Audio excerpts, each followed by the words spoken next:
Here we have the 151-25 current coil from Meatest. This is the big boy. It's only got one pole times 25 copper turns. What separates this coil from the others are the double fans, one on each end. There's one, and there's two. To run those fans, you need this 12-volt power supply that comes with the unit, and that's how we stop it from overheating if you're running 120 amps into this thing. And we have our positive and negative terminals from your calibrator into the coil right here. You've got brackets you can twist in should you need to, right there, double brackets. Can screw right into the terminals. Of course, your terminals for the ammeter, clamp meter, right in there.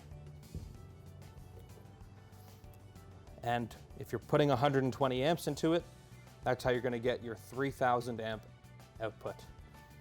So I'd say the range would be from 0 to 120 amps is the most you could put into this.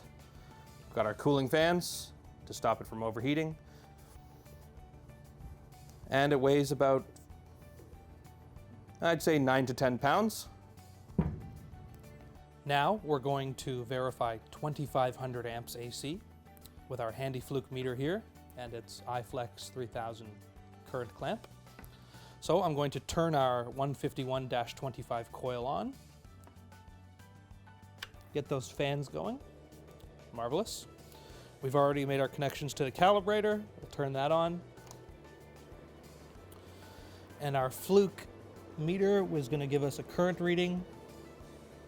So once I put the calibrator into operate, it's going to shoot 100 amps out into our coil. Let's do that now.